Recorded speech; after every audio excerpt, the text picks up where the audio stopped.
Hola, hola, saludos a todos. Hoy desde el Guamo Bolívar con un invitado que si bien no necesita presentación en estos espacios que son didácticos para que los jóvenes y niños también puedan aprender de nuestra cultura y tradición, tengo que presentarlo, nuestro orgullo guamero, Otto Sergio Guzmán, cantante, médico. Bienvenido, Otto. Muchísimas gracias. Te agradezco mucho esta oportunidad para estar acá con ustedes y con la gente del Guamo. Agradecidos todos de que en esta apretada agenda, estas 72 horas que has estado acá en el Guamo haciendo actividades, nos hayas regalado este espacio para compartir de tu arte a todo el pueblo guamero y a todo el pueblo montemariano que nos sigue. Bien, Otto, como bien decía, médico de profesión, cantante de oficio, y sigues ejerciendo ambas cosas. Sigo ejerciendo ambas profesiones. Excelente. Bueno, vamos a hablar un poquito de los tiempos en que empezaste a grabar, un poquito también de esa inspiración a la música que, según entiendo, la traes desde tu padre que tocaba guitarra. Mi papá era un cantador nato. Tocaba guitarra, cantaba ranchera, cantaba llanera, cantaba bolero, cantaba vallenato también. Entonces animaba a las fiestas en ese entonces. Sí, pero no de forma profesional. Exacto, sino en la casa y con los amigos. Ok, y luego de eso entonces, ¿en qué momento decides inclinarte por la medicina? ¿Qué pasó ahí? ¿Empezaste, digamos, con la tradición musical a seguirle la onda a tu padre, y la medicina en qué momento llegó a tu vida? Ya terminé en el San Carlos en Cartagena y ya yo venía con la inquietud de la música y todas esas cosas incluso, pero quería hacerme profesional en la medicina porque me llamaba la atención eso y se lo manifesté a él. Sin embargo, en la Universidad de Cartagena no me recibieron, entonces me voy para Barranquilla y allá estaba la primera promoción de la Libre y entonces te metiste en la primera promoción y ahí terminé, gracias a Dios. A usted le pasó lo mismo que a mí tampoco en la de Cartagena, y me fui a Barranquilla y fue una de las mejores cosas que me pasó en la vida. Estoy segura que usted también. Totalmente. Porque lo marcó con un episodio que necesitamos que nos confirme. Porque bueno, usted ya estando en la Universidad Libre en Barranquilla, lo llaman para ser parte de lo que fue después la dupla con Rafael Ricardo. Es decir, usted ya venía haciendo pininos, hay un sitio donde usted cantaba 2, 3 canciones de manera informal, y ahí ya lo habían visto, ¿correcto? Claro, con Rafael Ricardo justamente. Exactamente. Él tenía un cuarteto en Cartagena y tocaba en un sitio de Boca Grande. Y entonces yo me iba a veces con los primos y nos sentábamos ahí, y entonces cuando ellos me llamaban, hombre, aquí hay un muchacho del Guamo que le gusta cantar y tal, se lo vamos a presentar, venga Otto para acá, y me montaban y yo cantaba 1, 2, 3 canciones. Ok, entonces digamos, esas iniciaciones en la música muy informales, ¿no? Solamente por el gusto, por el hobby, hicieron que de alguna manera lo tuvieran en la mira una persona que fue la que marcó el antes y el después en su carrera musical. Pero antes de irnos para esa parte, ya estando en Barranquilla, estudiando medicina, usted se reunía con algunos colegas suyos de La Guajira, que tienen muy en la sangre arraigado el tema de la música de acordeón. Corríjame si no era por ahí en la calle Murillo con la 44. Cuéntanos un poquito de esa experiencia. Con la 44, sí. Cuando yo estaba en Barranquilla, pues ya yo había empezado a estudiar mi medicina y todo en la Libre, llegó a Barranquilla Israel Romero. Israel se lo trajo un compañero, un amigo de nosotros, para que estudiara acá en el Colegio de Bachillerato de la Libre. Ok. Y entonces él tenía una noviecita. En Barranquilla se consiguió y entonces nos reuníamos en un apartamento en esa dirección que tú dices. Ellos hacían unas parranditas porque ahí vivía unos guajiros también, unos ingenieros electrónicos. De varias profesiones, pero estudiantes. Y algunos ya ingenieros que trabajaban con Corelca en esa época. Ah, ok. Y médicos como Fernando Meneses Romero, el compositor, el doctor Carlos Salgado, que en paz descanse, un sabedor de música vallenata impresionante. Y entonces yo me acuerdo que Carlos Salgado me llamaba así un viernes por la noche y dice, Otico, estamos reunidos, no te vienes por acá un rato. Y yo le digo, hombre, lo que pasa es que tengo que... Y dice, hombre, este es un ratico nada más. Ese era el WhatsApp de la época. Sí, señor. Y usted ahí en esas tertulias bastante interesantes por lo que he leído, usted tuvo la oportunidad de compartir con el muy joven cantante también desaparecido Rafael Orozco. Claro, ahí iba Rafa. Y ahí nació el binomio de oro. Esa es la verdadera razón del binomio de oro.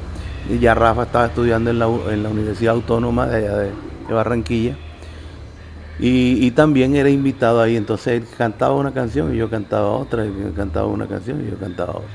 Y aquí viene esa parte del por qué le digo que a usted Barranquilla lo marcó igual que a mí y de forma positiva, porque en esas tertulias ya se deja ver por Israel Romero, y es cuando el difunto Rafa Ricardo, que él sí ya estaba tocando puertas para grabar, toca la puerta de Codiscos en ese entonces, pero él llevaba otro cantante. Otro cantante. Y sí. Entonces el director de esa época le dice, hombre, a mí ya me recomendaron este pelado del Guamo, y esa recomendación quiero que nos aclare porque habían como varias versiones.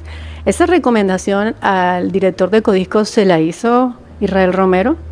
¿Él fue el que lo recomendó usted para grabar con Rafael Ricardo? Sí. Y lo que pasa es que Rafa Ricardo le hacía la parte musical a Fernando Meneses cuando componía las canciones. Okay. ¿Entiendes? Le decía, Ferna, esta cancioncita puede pasar a esta nota, como Rafa le hacía los arreglos. Exactamente. Entonces, para que quedara correcta en la...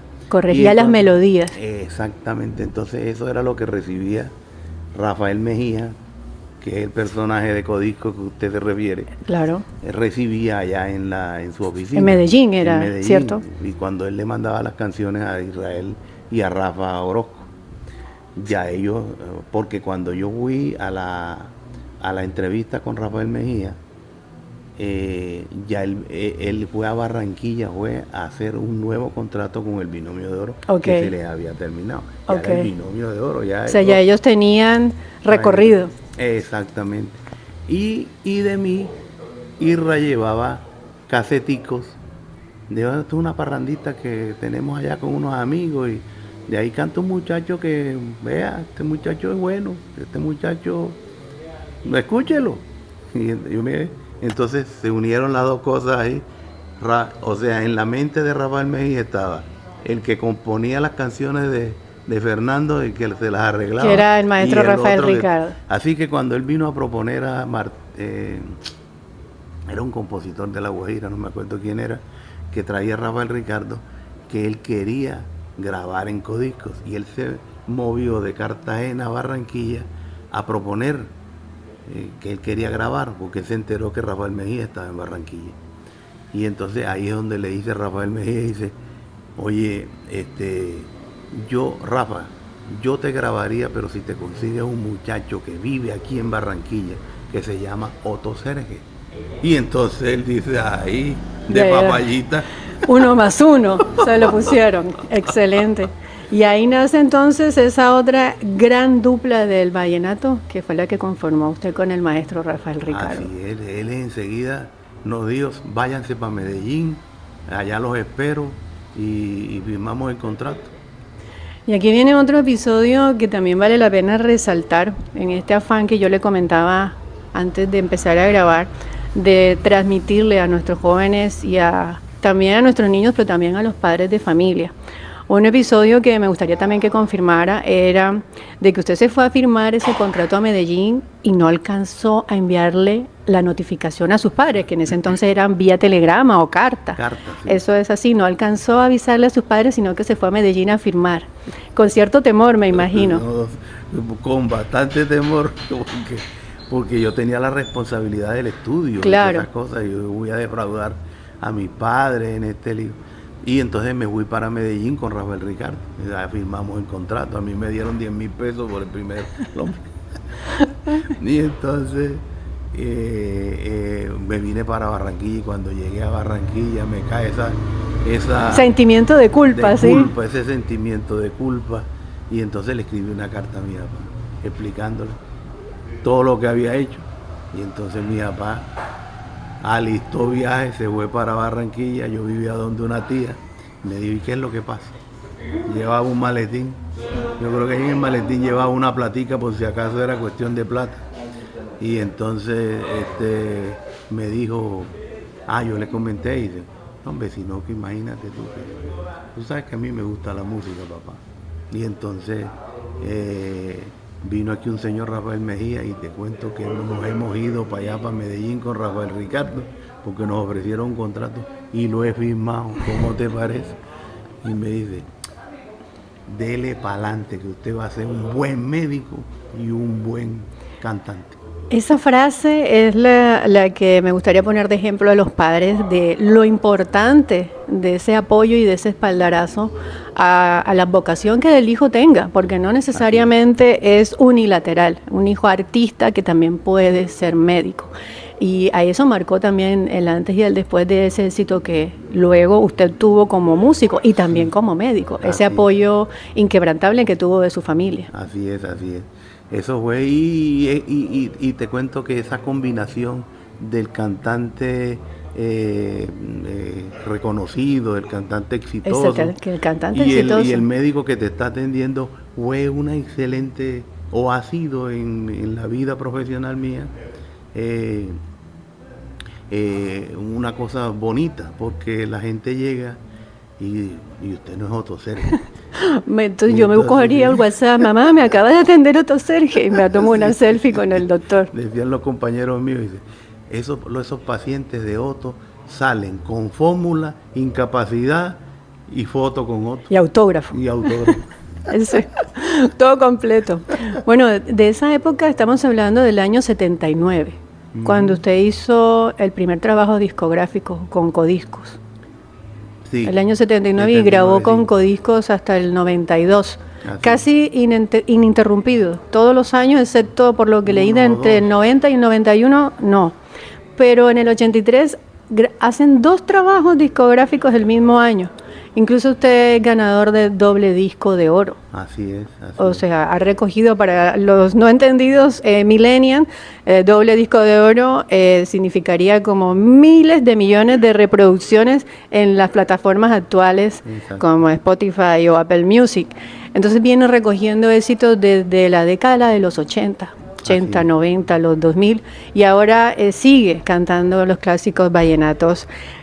Precisamente también marcando otro hito, no solamente por el vallenato romántico, no solamente por la acordeón lira del maestro Rafael Ricardo y la particularidad de su voz, sino que usted abrió el mercado de la música de acordeón en el interior del país. Eso sí fue verdad. El binomio de oro fue el primero, eso sí, que nos abrió las puertas y todas esas cosas, y después llegamos nosotros. Pero ustedes fueron pioneros en la música de acordeón en el interior del país, donde no se escuchaba la música del acordeón. Yo me acuerdo que cuando salió el disco de nosotros, que contenía Tú Verás, que fue una canción que pegó muchísimo, y Mi Sentimiento. Es que Mi Sentimiento fue precisamente el doble disco de oro, ese trabajo. Claro. Y de hecho, bueno, ahora que usted dice esta canción, yo tengo que también anotar algo. Usted tenía una particularidad de que, bueno, hacían, digamos, el trabajo discográfico con 10, 12 canciones o más, pero eran varias canciones las que más pegaban, ¿cierto? Sí, los éxitos. Pero usted tenía éxitos en el interior que no eran éxitos aquí, y éxitos acá en la costa que no eran éxitos del interior. ¿Alguna anécdota de cómo manejaba esa situación? No, o sea, tenía que aprenderme las dos. Tenía que estar complaciendo a ambos bandos. Sí. Hay una anécdota sobre esta. O sea, cuando yo grabo el primer disco, yo salgo de vacaciones en La Libre y me vine para Guam. Y te acuerdas una revistica, no sé si tú la conociste, se llamaba Antena. No la he conocido. Una revistica pequeñita así. Y entonces salía un listado. Ok. De como el top 10, así de... Eso, de lo que estaba sonando.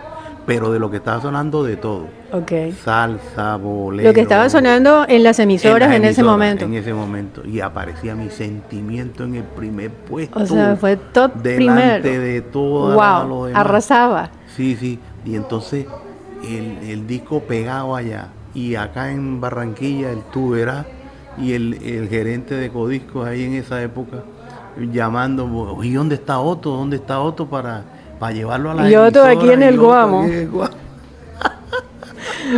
Con doble éxito en el mismo país. Qué cosa tan bonita, sí.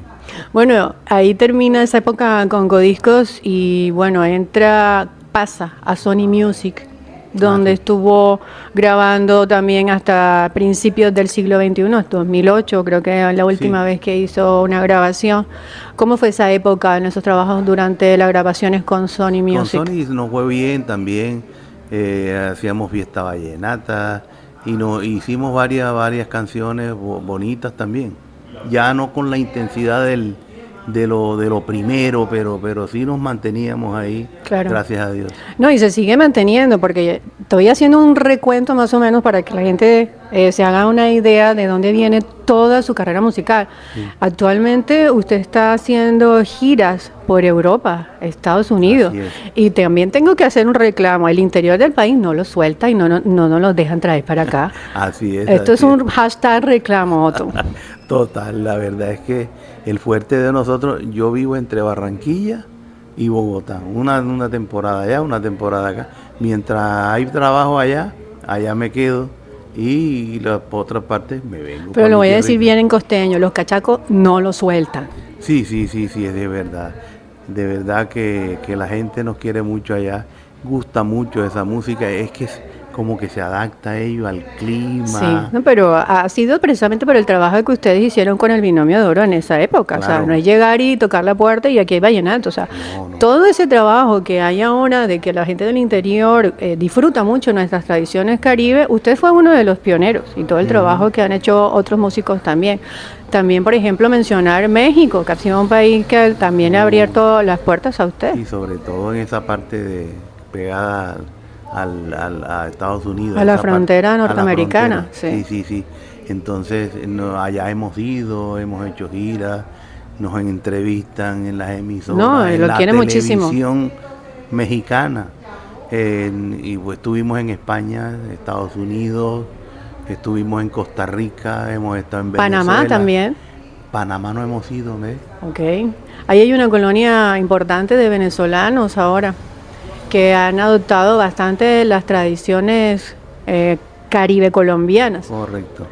Entonces, bueno, ahora en esta temporada donde ya no vemos las ventas de los discos, como yo le estaba diciendo, usted se haya sabido adaptar a los nuevos tiempos. Sí. Las plataformas, por ejemplo, en YouTube, sus canciones, usted ya puede vivir de las vistas de YouTube. Sí. De millones, 3 millones, 4 millones de vistas, las canciones clásicas suyas. De Spotify. Apple Music, todo, sí, gracias a Dios nos va muy bien. Eso lo descubrimos hace 4 o 5 años, nosotros no teníamos ni idea de esa parte, y contratamos un muchacho que es el que sube que le trabaja de community manager, anda pendiente de las plataformas. De las plataformas. Eso es muy importante para un artista. No, saberse manejar en los cambios de tiempo y poder llegarle al público de la manera en que en el momento se esté manejando. Exactamente, así es. Bueno, muchísimas gracias, Otto. Yo espero tenerlo de vuelta, ojalá que cantándonos acá en el Guamo, pero antes de irnos, regálame un pedacito de mi canción favorita suya, que es Mi Dije de Amor.